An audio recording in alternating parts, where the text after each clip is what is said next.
dari kelas. Di sini saya akan menjelaskan lagi tentang daur biogeokimia. Daur biogeokimia merupakan perpindahan unsur-unsur kimia melalui makhluk hidup dan lingkungan abiotik atau tanah dan air. Dalam daur biogeokimia ini dikenal dua macam daur, diantaranya daur edapik dan daur atmosferik. Daur edapik merupakan daur yang unsur kimia pada daur tersebut tidak pernah membentuk gas di udara. Adapun daur atmosferik adalah daur yang unsur kimia pada daur tersebut mengalami fase berbentuk gas di udara. Daur biogeokimia berfungsi mengatur keseimbangan ekosistem. Artinya, keseimbangan ekosistem tergantung pada pengulangan yang terjadi secara berputar pada unsur-unsur kimia tertentu. Unsur-unsur kimia yang dapat mengalami daur biogeokimia meliputi karbon, nitrogen, hidrogen, dan oksigen serta fosfor. Dalam siklus biogeokimia ini juga sebagai pertukaran antara komponen biosfer yang hidup dan tidak hidup yang akan di tingkat trofik yang tidak hilang dalam ekosistem. Unsur-unsur sebagai zat biotik melalui air dalam daur ulang dengan komponen yang hidup diantaranya bahan ekosistem tang akan diangkat di setiap tingkatan berupa elemen yang dibuat dari bahan organik dan akan didaur ulang. Elemen-elemen termasuk pada komponen dan unsur biotik yang melalui udara dan daur ulang makhluk hidup dan bebatuan atau geofisika. Siklus dalam pembentukan daur biokimia diantaranya adalah sebagai berikut. Penguapan. Pada siklus ini, atmosfer dengan pembentukan dalam keadaan jenuh, uap air atau awan menjadi roda air yang kemudian jatuh dalam bentuk hujan dan salju. Infiltrasi merupakan sebuah aliran yang masuk ke tanah melalui celah dan pori-pori di tanah ke permukaan air tanah, kemudian bergerak secara vertikal dengan horizontal di bawah permukaan tanah. Permukaan air adalah sebuah limpasan dalam permukaan, biasanya diamati di Halo semuanya, jadi hari ini aku lagi sama siapa dan dari kelas berapa? Nama aku Farah Industianti dari 10.5. Oke, sebelumnya kamu udah tahu belum tentang ekologi? Belum.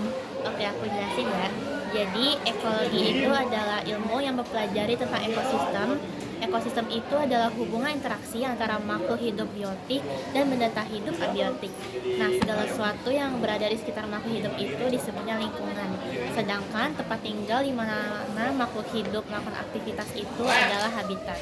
Nah, penyusun ekosistem itu, unit penyusunnya itu sebuah ekosistem dimulai dari individu, populasi, komunitas, ekosistem, dan juga biosfer. Individu itu adalah satu organisme tunggal, sedangkan untuk populasi itu kumpulan dari dua atau lebih individu yang sejenis.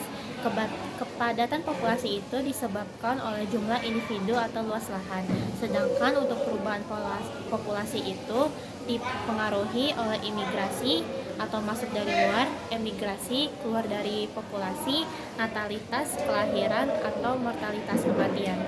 Lalu ada komunitas. Komunitas itu adalah kumpulan populasi yang berbeda jenis. Terus ada ekosistem. Ekosistem itu kesatuan komunitas dan lingkungan yang saling berinteraksi membentuk hubungan timbal balik. Nah, macam-macam ekosistem itu ada ekosistem alami dan juga ekosistem buatan. Sedangkan kalau biosfer itu seluruh ekosistem di muka bumi. Untuk biotik dan abiotik, abiotik itu adalah komponen tak hidup penyusun ekosistem, baik komponen mekanis maupun kimiawi. Sedangkan untuk komponen abiotik itu seperti air, tanah, udara, cahaya matahari, suhu, kelembapan. Sedangkan untuk biotik itu adalah komponen hidup penyusun ekosistem. Nah, komponen biotik itu meliputi seluruh jenis makhluk hidup. Sekarang aku akan menjelaskan daur sumber.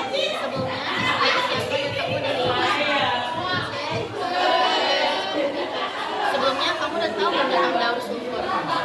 Oke, aku jelasin ya. Jadi, daur sumber adalah proses biogeokimia yang menggambarkan berduranya sulfur melalui berbagai bentuk, seperti batuan, aliran air, dan sistem kehidupan.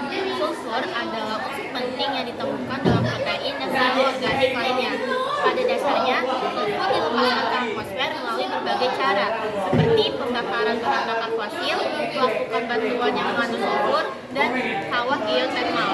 Aktivitas manusia, terutama pembakaran batu bara, gas alam, dan bahan bakar fosil lainnya, telah meningkatkan jumlah sulfur di atmosfer dan samudra secara signifikan. Untuk memahami lebih lanjut tentang daur sulfur, di sini aku akan menjelaskan tentang proses daur sulfur dan tahapannya. Yang pertama itu ada pelepasan sulfur. Proses daur sulfur yang paling awal adalah pelepasan sulfur ke lingkungan melalui berbagai sumber. Pelepasan ini dilakukan dengan cara seperti pelapukan batuan, aktivitas vulkanik, dan pembakaran bahan bakar fosil. Yang kedua, ada transformasi menjadi sulfat.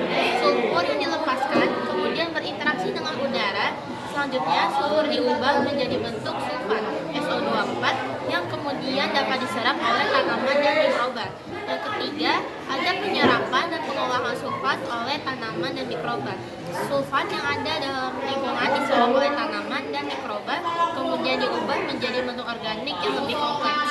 Yang keempat, konsumsi oleh hewan dan pergerakan melalui rantai makanan. Bentuk organik sulfur yang dihasilkan kemudian dikonsumsi oleh hewan melalui makanan mereka. Dengan demikian, sulfur bergerak melalui rantai makanan. Yang kelima, pengembalian ke lingkungan melalui proses dekomposisi. Ketika hewan mati, sebagian sulfur dalam tubuh mereka dilepaskan kembali ke lingkungan melalui proses dekomposisi. Sementara sebagian lainnya masuk ke dalam jaringan mikroba. Proses tersebut menjelaskan pergerakan siklus sulfur dalam ekosistem darat. Selain itu, terdapat pula siklus sulfur yang terjadi di atmosfer, di mana sulfur dilepaskan langsung ke udara. Sulfur di atmosfer sebagian besar hadir dalam bentuk SO2 yang berasal dari aktivitas alam seperti letusan gunung berapi, penguapan air, dan pemecahan materi organik di rawa. Sulfur di atmosfer juga dapat disebabkan oleh aktivitas manusia seperti pembakaran bahan bakar fosil. Sulfur ini kemudian turun kembali ke bumi bersama hujan. Nah, untuk fungsi daur sulfur ini diantaranya sebagai peran dalam keseimbangan lingkungan. Nah, daur sulfur ini juga membantu menjaga keseimbangan lingkungan dengan memfasilitasi pergerakan sulfur melalui atmosfer. Oke guys, jadi sini aku bakal menjelasin tentang siklus fosfor. Sebelumnya nama kamu siapa dan kamu dari kelas berapa? Aku nama aku Anita dari kelas 10. Sebelumnya kamu udah tahu belum tentang siklus fosfor? Belum tahu. Aku jelasin ya. Jadi siklus fosfor itu adalah salah satu bagian dari siklus biogeokimia yang mengalir dari komponen abiotik ke biotik dan kembali lagi ke abiotik. Nah, keberadaan daur ini sangat diperlukan untuk kelestarian makhluk hidup dalam ekosistem di bumi. Adapun siklus biogeokimia meliputi siklus air, siklus sulfur atau belerang, siklus nitrogen, siklus karbon, dan siklus fosfor. Siklus biogeokimia ini berfungsi untuk mengembalikan unsur-unsur kimia yang telah dipakai oleh seluruh komponen di bumi, baik itu biotik maupun abiotik. Dengan begitu, kelangsungan hidup di bumi akan terjaga. Apa itu fosfor? Fosfor itu adalah elemen penting yang dibutuhkan seluruh makhluk hidup sebagai sumber energi untuk metabolisme sel dalam bentuk ATP. Fosfor itu adalah unsur kimia yang ditemukan di muka bumi ini dalam berbagai bentuk senyawa seperti ion fosfor yang terdapat di air, tanah, dan sedimen. Sebagai salah satu elemen dalam daur biogeokimia, siklus fosfor tidak melalui atmosfer seperti daur air dan lainnya. Nah, peran fosfor dalam kehidupan itu perannya lebih dikenal sebagai penunjang proses evolusi pada makhluk hidup. Selain menjadi sumber energi, fosfor berperan untuk membentuk membran sel. Bagi hewan, fosfor digunakan sebagai penyokong tulang dan giginya. Di samping perannya untuk makhluk hidup, fosfor berperan penting dalam proses ekologis, yaitu membentuk bakteri fotosintetik dan ganggang guna menghasilkan oksigen. Di sini ada tahapan siklus fosfor. Di antaranya yang pertama, fosfor berasal dari batuan litosfer yang mencakup gumpalan mineral lainnya. Yang kedua, hujan dan pelapukan menyebabkan batuan mengalami erosi dan melepaskan ion fosfat dan mineral lainnya. Fosfat anorganik ini kemudian terdistribusi di tanah dan air. Yang ketiga, tanaman mengambil fosfat anorganik dari tanah. Tanaman kemudian dapat dikonsumsi oleh hewan. Nah, proses ini disebut tahap asimilasi. Yang keempat, begitu berada di tumbuhan, hewan, ataupun organisme lainnya, fosfatnya itu dimasukkan ke dalam molekul organik seperti DNA. Yang kelima, lalu terjadi proses dekomposisi, yaitu ketika tanaman atau hewan mati, itu membusuk dan fosfat organik dikembalikan ke tanah. Yang keenam, di dalam tanah, Dibentuk organik fosfat dapat tersedia bagi tanaman oleh bakteri yang memecahkan bahan organik menjadi bentuk anorganik fosfat. Nah, proses ini dikenal sebagai mineralisasi. Halo, jadi aku Hana dari kelas 6. Sebenarnya kamu dari kelas mana nih? Aku dari kelas 10. Kamu sebenarnya tahu belum tentang siklus nitrogen? Enggak. Aku jelasin ya. Jadi daur nitrogen itu merupakan proses pergerakan nitrogen dari atmosfer menuju bumi dan terjadi secara terus-menerus. Nah, siklus nitrogen sederhana ini memungkinkan terjadinya perubahan nitrogen dari satu wujud ke wujud kimia lainnya. Nitrogen juga mempunyai peran yang sangat penting bagi kelangsungan makhluk hidup di bumi. Nah, apabila urutan daur nitrogen berhenti, seluruh makhluk hidup yang ada di muka bumi ini akan mati karena tidak adanya tersedianya cadangan nitrogen. Nah, kamu udah tahu belum nih proses-proses di daur nitrogen itu gimana? Jadi aku jelasin ya. Jadi itu dimulai dari proses fiksasi. Nah, proses fiksasi ini mengubah nitrogen yang terdapat di udara menjadi amonia. Yang kedua ini ada proses nitrifikasi. Nah, tahapan nitrifikasi ini merupakan konversi amonium menjadi nitrat. Nah, tahap ini dilakukan oleh bakteri hidup yang berada di dalam tanah oleh bakteri nitrifikasi lainnya. Selanjutnya ada proses asimilisasi.